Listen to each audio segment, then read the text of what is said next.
Good afternoon and welcome to Sunshine Reports on OSRC Television. I am Obi Chukwemeka Oti. 2 health assistants and a security personnel working at Emurele Comprehensive Health Center have been arrested in connection with the case of a missing placenta of a newborn baby at the hospital. The concerned family raised the alarm as the hospital workers failed to hand over the placenta after delivery, days later claiming that a dog had devoured the organ. The baby's parents are appealing to relevant government agencies to ensure justice is served on the matter. Osrc Zaid Aribisala was on a fact-finding mission to the ancient town of Emurele in Owo local government area. After 9 months of waiting, the Janusi family finally welcomed a bouncing baby girl at the Comprehensive Health Center in Emurele, our local government area of Ondo State. This is the household of the Janusis on Ogbomo Street in Emurele, our local government area of Ondo State. A household that has just welcomed the arrival of a new baby. But the usual joy and excitement that follows the arrival of a newborn is absent from this premises. The joy accompanying the birth on Thursday, 15th of June, is short-lived. Family members, neighbors and sympathizers who should be in celebratory mood are all wearing long, sad faces at the family's compound. The baby's father, 23-year-old Tunde, and mother, Joy, are worried after health workers who took the delivery failed to give them the placenta of the newborn in line with obtainable tradition.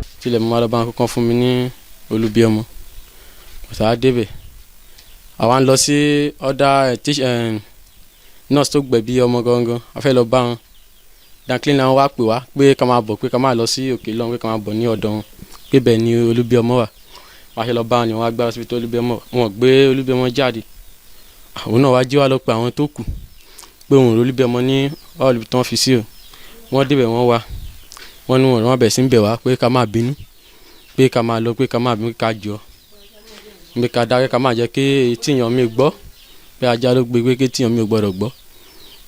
Àkọ́bí mi lélẹ̀ so tó kí n tó lè rí ọmọdé gan bí gan ó jẹ́ ìnira gidigidi fún mi so nǹkan tí mo kàn fẹ́ ni pé káwọn ìjọba kan jọ bí wọ́n ṣe máa ń dúró wọn tó ṣe máa gbé olóbi ọmọ mi sílẹ̀. The kids' grandmothers, Linda John and Mrs. Fumilayo Ijanusi, also suspect complicity from the health workers who they allege of stealing the placenta. Wọ́n ní ká gbé polybag wá mo wá fún wa ní polybag ó ní ẹyọkan tó pé kí n tún gbé ẹyọkan sí wá so àwọn gbé méjèèjì fún wọn so ngbà tí wọ́n ṣàmọ̀ yẹn bímọ níjọ́ yẹn wọ́n fún wa ní oróbí níjọ́ yẹn. For Mrs. Ijanusi, the hospital officials claim that the dog entered the facility cutting away the placenta is unacceptable. She added that the hospital personnel also persuaded the family to let go of the matter, offering to discharge them without paying any bills. Gbàtí mo wá yá mo á tèkè àìrízì pé kán lọ wá jáde ẹnìkan nínú wọn wá sọ pé àbí ẹsẹ̀ mẹ́fà lásán ni ẹ̀bẹ̀sẹ̀ mẹ́fà lásán ni pé kán sọ pé kán parẹ́ pé wọ́n kọ̀. The importance of the placenta to the family, according to some community elders, is enormous. They say it is the child's glory, hence dangerous to be in the wrong hands. Placenta is important. It's a glory to that child. As they carry it away now, they carry the glory of that child, the new child, and it's a sin. The person that carry it is a murderer. Is a murderer. The government will take them away now. Let them carry them from here to Akure. When they torture them, they sentence them now. They don't know that they don't do their job. They don't do their job. We want the government to take the necessary action now before it's too late. Tó wù mí tán gbé ni pé kán gbé ìgbésẹ̀ láti pé kán tẹ̀ wọ́n yẹn nínú kán bá wọn sọ̀rọ̀ kán tẹ̀ wọ́n nínú dáadáa ẹni ìgbésẹ̀ tó wá yẹ tí wọ́n gbé pẹ̀lú ọ̀rọ̀ yìí kán ṣáà make sure pé kán rí kíní yẹn wọ́n rí placenta yẹn láti pé kán gbé síta. Efforts to speak with officials at the health facility was unsuccessful as the person in charge was not available during OSRC's visit. Ondo Police Public Relations Officer Fumilayo Odulami Omisonya confirmed that 3 persons, a nurse, health assistant and security officer, have been arrested in connection with the missing placenta. It's more of a case of negligence on duty. A young lady, 19 years old, gave birth, and after giving birth, the father of the child asked for the placenta of the baby. Unfortunately, the nurse and the assistants were just asking several questions with nobody being able to tell us exactly where the placenta was, and it was not handed over to the parents of the child. This report got to Emurele Division, and of course the nurse, the assistant and another woman who happens to be a security was invited. Currently the case is being handled at Owo Area Command by the area commander himself. Though the joy over the newborn is tainted with sadness, the family are clinging on to hope and effort of spirited Nigerians and government to reclaim the missing placenta and serve justice on those involved. Sahid Aribisala, OSRC News.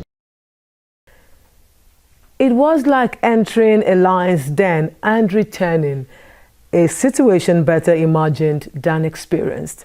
Those were the reflection of the chief imam of Usholand, who recently regained his freedom after being abducted by 2 gun-wielding men on his farm in our local government area of Ondo State. Osrc Zaid Aribisala again was with the Islamic cleric as he recounts the torturous experience, while also calling on Ondo State government to deploy Amatekun operatives to Usho community and its environs. The report. Beaming with smiles, the chief imam of Usholand, Alhaji Ibrahim Onyilade, in company of family and friends, the Islamic cleric was in turbulent waters few days ago, following his abduction by kidnappers on his farm on Sunday, June the 17th, around 11 a.m.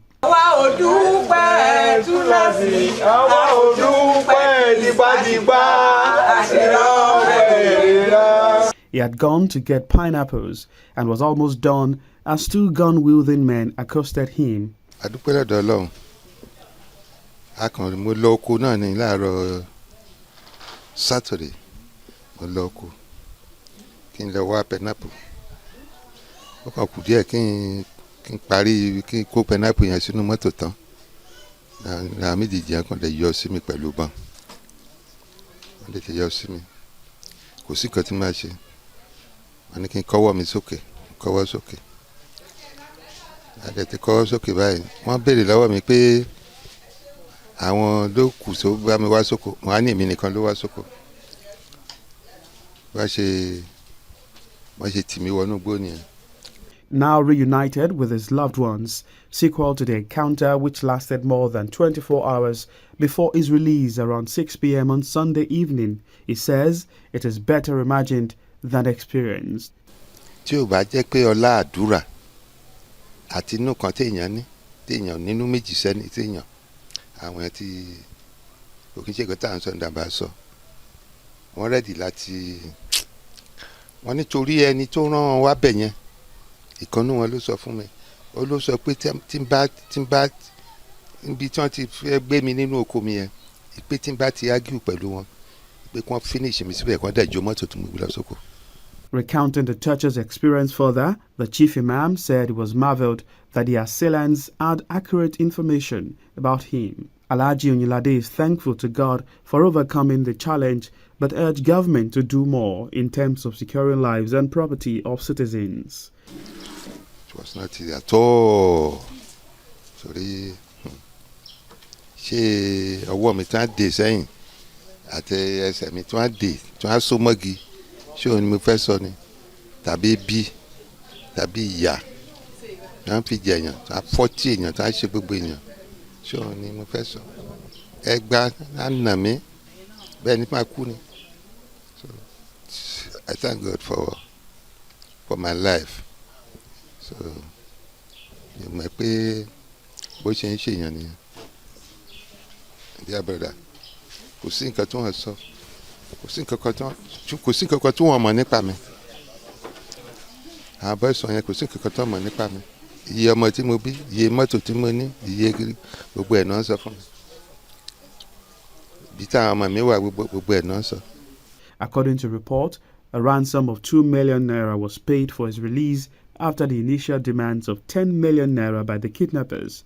But what matters the most for the community members and relatives is the cleric's safe return. We are all excited.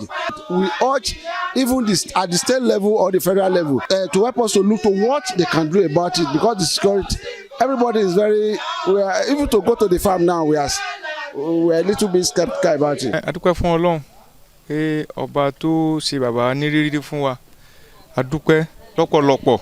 A lifetime experience, one Alhaji Ibrahim Oyinlade hopes never happens again to him or anyone. Sahir Aribisala, Osrc News. Taking other stories now, President Bola Tinubu has exempted the boards of the National Drug Law Enforcement Agency, NDLEA, and the National Agency for Food and Drug Administration and Control, NAFDAC, from dissolution. The president had on Monday announced the dissolution of boards of federal government's parastatals, agencies, institutions, and government-owned companies. However, the Director of Information Office of the Secretary to the Government of the Federation, Willie Bassi, said NAFDAC and NDLEA would not be affected by the president's directive. No reason was given for the decision. The Economic and Financial Crimes Commission, EFCC, has released former Benue State Governor Samuel Ortom after grilling him for over 9 hours in their Makurdi zonal office. Ortom is being questioned for alleged financial misappropriation during his tenure. Many of the ex-governor's former aides, including Abraham Gwanshiku and Teva Akasa, were on standby and accompanied him to his Makurdi home at Judge's quarters. Meanwhile, the Benue State House of Assembly has set up a 3-man ad hoc committee to investigate the income and expenditures of the 23 local government areas of the state. The committee is headed by the member representing Katsina Ala West State Constituency, Peter Ikbusu, while Manga Manga and Cyril Ekong are members. Meanwhile, in what appears to be the beginning of the probe of the immediate past administration of former Governor Darius Ishaku in Taraba State, Governor Abu Kefas has constituted a 9-member committee to probe the activities of the dissolved boards and commissions in the state from 2019 to date. This was disclosed in Jalingo by the Secretary to the Government of the state, Gibeon Timothy Kathaps. According to Kathaps, the probe committee is headed by the State Auditor General, Polycarp Iranos. Kathaps added that the probe is to determine the performance of all the boards, commissions, and the inflows, outflows of funds of the board commissions from 2019 till date. To Enugu State now, where the government plans to earmark over 100,000 acres of land to boost cassava production for export. This is even as the federal government has expressed the desire to collaborate the state government on agriculture. Governor Peter Mbahu disclosed this during a courtesy visit to his office by a delegation of the Federal Ministry of Finance, Budget and National Planning, said his administration had already identified agriculture as one of the productivity sectors that will drive development and growth in the state. He said the value chain that will generate revenue for the people, such as cassava flour, cassava cake, cassava chips, among others, will be created from cassava production. In another development, the United Kingdom has announced its readiness to cut tariffs on products from Nigeria and other developing countries. According to the British High Commission, the step was to restore trading rules, save businesses and consumers millions of pounds a year. This came following the country's new post-Brexit developing countries trading scheme, covering not less than 60 nations and commencing action today. The scheme removes or reduces tariffs and simplifies trading rules so that more products qualify for the scheme, making it more generous than the EU scheme the UK was previously a member of. UK Deputy British High Commission Ben Llewellyn-Jones said Nigeria is one of the UK's most important partners in Africa and that the UK government is committed to doing more business with her. The federal government says it will develop a comprehensive national wildlife contingency plan to protect and preserve the country's wildlife in the event of any oil spill. Permanent Secretary, Ministry of Environment, Ibrahim Yusuf said this at a national workshop on developing wildlife contingency plan in Abuja. Alhaji Yusuf said the contingency plan is aimed at safeguarding the ecosystem and protecting wildlife that depends on them for survival in the event of an oil spill. He added that it was crucial to establish a rapid response framework, including clear lines of communications and available resources to ensure a rapid and effective response to all wildlife incidents, treat and rehabilitate affected animals. In the meantime, the United Nations has donated $20 million to help address challenges of food security and nutrition in the northeast of Nigeria. The Head Public Information United States Office for the Coordination of Humanitarian Affairs in Nigeria and WERU disclosed this donation in Abuja. WERU said the fund support was from the Central Response Fund and the Nigeria Humanitarian Fund. UN Resident Representative in Nigeria, Matthias Kemale, noted that urgent funding is needed to protect the lives and future of vulnerable children in the Northeast region. He added that government donors and the international community must make urgent funding available to protect the lives and future of vulnerable children in Northeast Nigeria. And with that story, we conclude Sunshine Report. Thank you for your time. Good afternoon.